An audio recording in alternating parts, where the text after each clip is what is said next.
Grüß Gott, meine Damen und Herren, und herzlich willkommen in Keio University. Ich heiße Takasumi Tanabe und bin tätig als Dozent im Department of Electronics and Electrical Engineering. Today I'd like to talk about some recent work on optical nonlinear control at a very low power in ultra-high-Q microcavity systems. But before that, I'd like to introduce myself a little bit. Ich habe meine Kindheit in Stuttgart verbracht, deshalb kann ich ein bisschen Schwäbisch sprechen. Aber jetzt möchte ich auf Englisch fortfahren, um ein bisschen etwas Kompliziertes ausdrücken zu können. Okay, I have finished my PhD in 2004 in this university. At that time, I worked on coherent control by using ultra-short pulse lasers. And after my graduation, I worked 6 years in entity basic research laboratories. And at that time, I started study on ultra-high-Q microcavity systems. At that time, I was particularly interested in photonic crystal nanocavity, in which I will show some brief introduction on that in the next following few slides. And I started to work in Keio University at 2010, and currently I'm in a fourth year here. And I continue study on ultra-high-Q cavity systems, but I'm currently interested in what is called toroidal microcavity, which is made of silica. Today I like to focus on some recent result on silica toroidal microcavity instead of silicon. So I hope you guys are not offended because I'm not going to talk about silicon. But anyway, I'd like to share some results on recent research in my laboratory. So this is the outline of my talk. Oh, by the way, I went to Technische University Munchen last week, I believe it was last week. And I gave a presentation there, but at that time I focused more on the photonic crystals. But today I'd like to talk more about toroidal microcavity. So I only show some brief introduction or overview of photonic crystal nanocavity, and then move on to the toroidal microcavity study. Before I start to talk the detail, I'd like to show this slide in order to categorize various microcavities in size and in the quality factor. Quality factor means how strong a cavity can confine the light. I categorize those microcavities in two. One is made by semiconductors, and the other is made by silica or crystals. I categorize in those two because microcavities made by semiconductors can be fabricated much smaller in size. On the other hand, cavities made by silica are a bit larger. However, the quality factor, the confinement factor, or the quality of the cavity is much higher than those values. The value we are interested is Q over the mode volume V. Since the quality factor Q is given by this equation, a high-Q cavity can store a large amount of energy even when the input power is very small. And the cavity density, the photon density inside the cavity scales with the quality factor Q over the mode volume V. So this means a high-Q cavity with a very small mode volume is attractive for applications such as all optical switching, cavity QED devices, and optical sensors, which require strong interaction between light and matter. Particularly, I'm interested in those two cavities because the Q of this value are the highest among those cavities. And photonic crystal nanocavity and toroidal cavity has almost the same value in terms of Q over the mode volume V. So this is a photonic crystal nanocavity, and this is a silica toroidal microcavity. So the mode volume of this cavity is much smaller than this one. However, the quality factor is much higher. As a result, the Q over V is almost the same. And these two cavities have the highest value. So I'd like to first briefly introduce the overview of photonic crystal nanocavity. And I don't go to the detail, but this is a study I've done in basically when I was in NTT, in which I have fabricated a very high quality factor photonic crystal nanocavity. The Q of a photonic crystal nanocavity is now over 1 million. The light confinement of this type of cavity is achieved which is called a mode gap confinement. This is this is a two-dimensional slab. This is the top view. This is a schematics view of the photonic crystal nanocavity from the top. And those round circles are the air holes drilled and made on a silicon slab, which has a thickness of about 200 nanometer. And the position of the air holes are slightly shifted. There's one row with missing holes. There's no air holes. And light can propagate through this, which we call a line defect. What we have done is to move the air holes slightly toward the outside, and this enables what is called a mode gap confinement. Because a line defect has a propagation mode, which is shown with the dispersion diagram as shown by this schematic illustration. So this is a frequency, and this is a wave vector for this part, in which light for this frequency regime can propagate through this line defect. When we shift the air holes slightly toward the outside, we can shift the propagation mode down, and we can shift the frequency of the propagation mode to a lower frequency. As a result, when we shift the air holes locally, we can have a mode gap barriers only at this regime. So light for this frequency regime that has this frequency can propagate in this area. However, it cannot go further outside. As a result, light will be reflected back and forth, and it can be confined. And this type of mode gap, this type of confinement of light is very good in terms of achieving ultra-high-Q cavity, in which we achieved a quality factor of 1.2 billion. I believe the quality factor of silicon photonic crystal nanocavity is about the highest is 4 million, which is quite high for this size of cavity. This is a result of ring down measurement, which we directly measured the photon lifetime of this cavity. And of course, the transmittance spectrum of this cavity is very narrow, and which has only 1.3 picometers. So now we have a tool for demonstrating optical nonlinear study because we have a very high Q over V cavity. So recently we demonstrated all optical switching using ultra-low input energy. This is different type of photonic crystal nanocavity. It has slightly lower Q.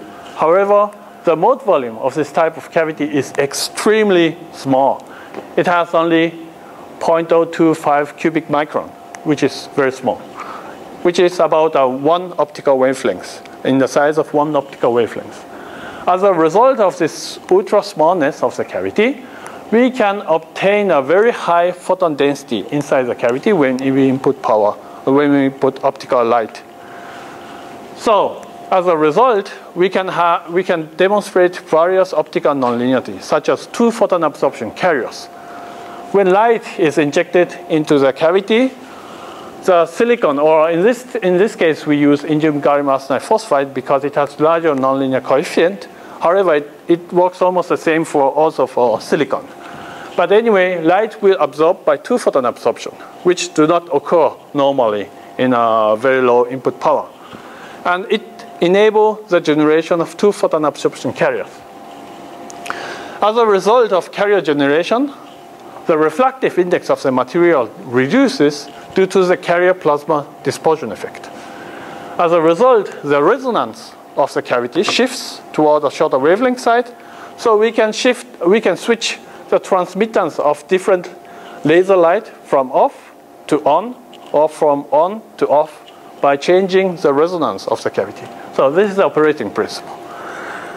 The most important part for this type of study is the required optical energy, which which require only 0.66 femtojoules, which is extremely small.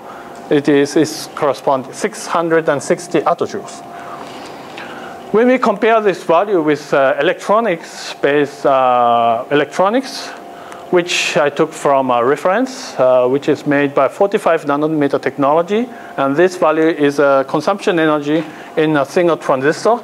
This value is almost comparable. So we are now reaching at a regime that the photonics, all optical photonics gate is almost, their consumption energy is almost the same as electronics.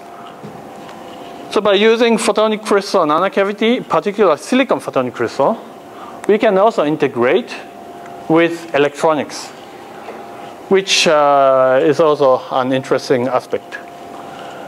In this schematic illustration, I show the optical microcavity, photonic crystal nanocavity, integrated with PIN junction. And this is made all silicon. So when we inject carriers into this PIN junction, we can change the refractive index of silicon, and as a result, we can change the transmittance of the laser light and demonstrate electric optical modulation. And again, due to the ultra-high-Q over the V, the required power is very small.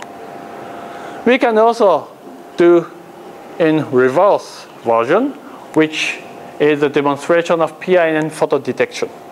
Usually, silicon is transparent at 1.55 micrometer optical wavelengths. However, due to the strong light confinement in the silicon, we can generate 2 photon absorption carriers even at a very low input power. So as a result, we can detect the input laser light through the generation of 2 photon absorption carriers. Usually, this kind of nonlinear detector is considered to be very low efficiency or very low sensitivity. However, we have demonstrated that this photodetector can operate at an input power level of less than a nanowatt. Maybe not. It was not less than a nanowatt, but around nanowatts. So we can detect laser light, which has an input power of about nanowatts. This is possible because we have fabricated this device by all silicon, which result in a very low dark current. This means this detector has a very low noise. So far, we have demonstrated a lot of things on silicon chips, which is called the silicon photonics. We have fabricated waveguides, or silicon waveguides, or photonic crystal waveguides. And also, we achieved to demonstrate the propagation of curved waveguide, and also all optical memory, and switches, and the wavelength filters, and so on. So silicon photonics, including photonic crystals, seems very promising, because we now have a very low loss waveguide, and we have achieved the demonstration of low energy all optical switch and EO modulation and so on. And the most important part is probably that it is CMOS compatible. However, I had always one question in my mind, which is this question: is silicon photonics the ultimate form of photonic integrated circuit? This is my question. So silicon photonics is good because it is CMOS compatible, and it is low cost, and it can operate up to gigabit per second recently, and it can demonstrate all optical processing at a very low input power, just 100 femtojoules or less than 100 femtojoules. And it can integrate it with existing CMOS. However, In silicon photonics, the operation rely always on free carrier generation by carriers. But the carriers in silicon is not always very fast. If we want to have much faster in speed or even much lower in energy, we have to think something different. And in terms of energy consumption, because we always generate carrier in order to modulate the reflective index of silicon, we always suffer from free carrier absorption. So once carrier is generated, the absorption increases significantly. And this results in a very large loss in optical device. So this is almost fundamental problem. This is fundamental problem of the material. So if we want to further increase the speed, and especially in particular if we want to decrease the energy, we need to look for something different, which I call post-silicon photonics. So people are trying to demonstrate all optical cross switch by using aluminum gallium arsenide or silica chalcogenide glass, or those. But my choice was to use SiO2, which is the most simplest material. If we compare silicon and silica, silicon is good because it has a high reflective index of 3.4. High reflective index means we can make the device very small. On the other hand, silica has only a reflective index of 1.4, so we require larger size. However, the absorption is extremely smaller in silicon. In silicon, we have demonstrated to about 1 dB per centimeter. However, in silica, people demonstrate 0.1 dB per kilometer. So this is a significant difference. So when we easily calculate the possible Q for those materials, the Q for silicon goes only up to 10 to the 7th. However, for silica, it should go up to 10 to the 11th. And one more difference between silicon and silica is a large band gap that silica has. In silicon, the band gap lies on the 1.2 micrometer laser wavelengths, optical light. But on the other hand, silica has much larger band gap. As a result, we can reduce the generation of carriers, because in silicon always carriers are generated by two photon absorption. It reaches the band gap. However, for silica, we have much more room, so we do not generate any carrier. So this means we can use different nonlinearity, such as core effect, which do not consume any photons. So this is very fast, and it can operate at a very low energy. The history of optical device also, I hope, support my view, because in early days, optical fibers, this means the era of glass, was on the 1960s, 60s to 1980s. And after that, a lot of many research has been demonstrated using semiconductors, like VIXs, quantum dots, and SOAs. And there was an era again for glass, because PLC, planar light wave circuit, has been introduced in an optical system. The recent trend is definitely semiconductor, such as silicon photonics and indium phosphide. But since I'm thinking that I'm young, so I have still time to do the next generation of research. So I'm focused more on the glass. I believe that again the era of glass will come, but in a different form. In those era, glass has been used as a passive device. However, I believe on the next generation, it will be used as a not passive, active device. So if you look the technology in silica, there's a good photonic light wave circuit, which is a passive.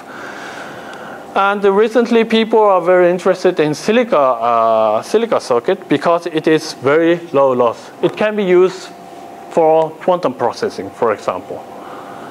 And they use the silica chip because it is extremely low loss, and also because it can couple easily with optical fiber, which is always difficult in silicon photonics because the core size of the silicon waveguide is extremely small. So there's always a coupling loss between silicon and silica. And people also demonstrated that silica is a good material for for demonstrating Kerr nonlinearity. In which, for example, this is some result on using optical fiber. However, they demonstrated that optical Kerr nonlinearity is possible to demonstrate at a few energy level of few photons. So with this in mind, we like to reinvent silica photonics. In particular, I'm interested in toroidal microcavity because it has a very high Q over the module, which has almost the same value as the photonic crystals. So something like that. I'd like to integrate this kind of cavity with a sophisticated passive device, which is already current technology. So we started with the fabrication of silica toroidal microcavity. Silica toroidal microcavity can be fabricated on a silicon chip, in which we oxidize the silicon first and then form a disk pattern by using dry etching and by photoresorption and dry etching. And thereafter, we remove the silicon layer by isotropic etching.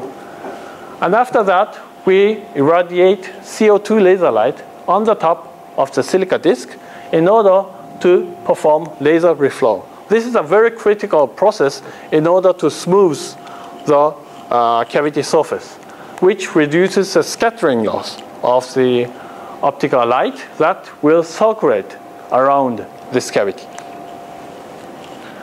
And this is how we fabricated that, and we fabricated a cavity which looks something like that. We fabricated the cavity in this form because we know that the coupling between the cavity and between the optical tapered fiber is very critical to demonstrate various optical nonlinearities. Already, a circle cavity has been reported. However, by forming this kind of hexagonal cavity, we are able to design the mode profile of the circulating wave, which looks something like that. We have larger evanescent field for when the light propagates at the corner, but we have smaller evanescent field at the side of the cavity. We always couple the light between the fiber by approaching a tapered fiber, very thin fiber, at the surface of the circulating, which is called a whispering Gary mode cavity. So this means the evanescent field, the intensity of the evanescent field is very important to design the coupling between the fiber and optical cavity. For example, for circular one, we have a uniform distribution around the surface. However, for the hexagonal cavity, we can design the amount of the evanescent coupling, evanescent field. As a result, when we place the tapered fiber at the side of the cavity, we can control the coupling of the cavity and the waveguide by placing just the cavity, whether we place the waveguide at the corner of the cavity or at the side of the cavity. We have different coupling coefficient. And this is very important if we want to demonstrate efficient all-optical signal processing by using this type of cavity. This is a major transmitter spectrum for the whispering Gary mode cavity, in which we have already achieved a quality factor of over 2 million. And currently we have achieved about a higher value than this one. And we already observed some optical nonlinearity in this kind of cavity, which is a sign of optical bistability. So we have successfully fabricated this cavity, this type of cavity, and by numerical analysis, we have already shown that we can control the coupling. So we performed this in experiment. And this graph shows the coupling coefficient between the cavity and the fiber in versus the cavity, the gap between the fiber and the cavity.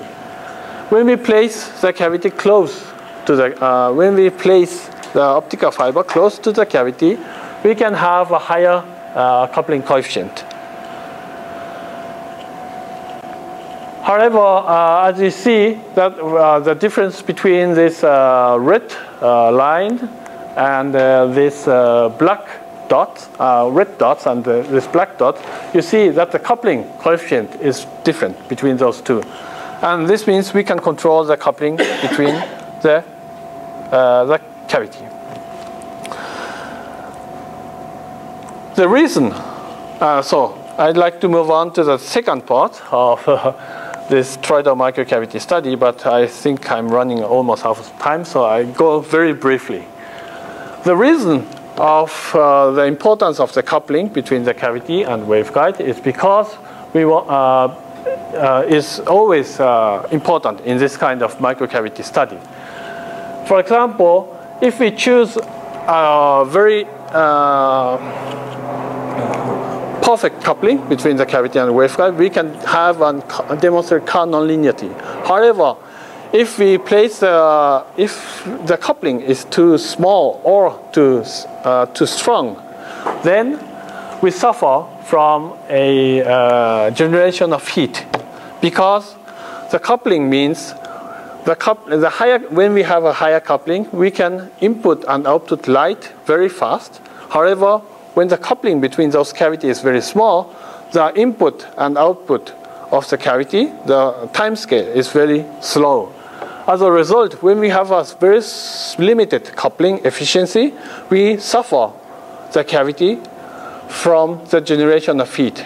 But we want to operate the cavity with an ultra-fast Kerr nonlinearity. In that case, we have to place the cavity and the waveguide very close. So we conducted some numerical analysis based on which is called coupled Moore theory, and also FEM calculation to calculate the heat generation of the heat, and we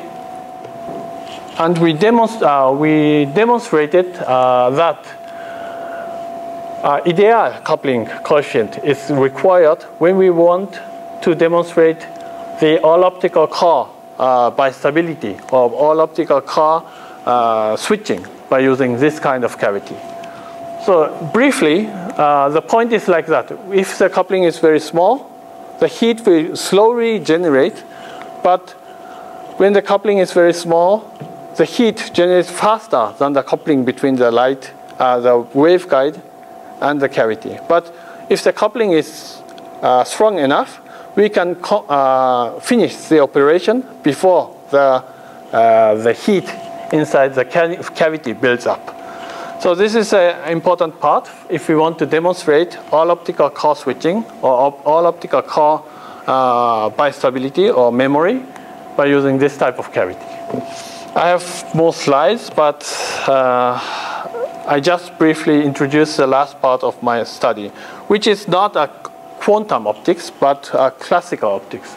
This type of cavity can also be used for some sensing application, because the light is very strongly confined in an optical microcavity. When a small particle touches to the surface of the cavity, we can detect the changes in the refractive index. Even though the change of the refractive index is very small, we are able to detect this change because of the ultra-high-Q of the cavity. We already demonstrated that we can detect the contamination in a pure water by using a silica toroidal microcavity. And this is a NaCl concentration versus the shift of the resonance, in which we obtained this curve. And from this curve, this is a curve, and from this curve, we can estimate the detection limit of the contamination of the pure water by using this cavity. And we already showed that the detection limit for this cavity is about 1.2 millimole per liter, which is almost the same as a commercial method. However, the required sample volume for this device is extremely small because the device size is very small. We require only 0.1 nanoliter. So not only for a all-optical nonlinear study, but also for this kind of sensing application, this type of cavity is very promising. So I'd like to summarize my talk. I apologize that I did not organize well. However, I have briefly showed the photonic crystal part, the current technology of photonic crystal nanocavity, and then showed some example of toroidal microcavity, and I stressed that the coupling between the cavity and the fiber is extremely important for that kind of study, but by adjusting or by designing the coupling, we should be able to demonstrate optical Kerr switching. And finally, I showed some example of optofluidics application, which is a sensing application in fluidics, in which this cavity is also promising for this type of application. Thank you very much for your attention.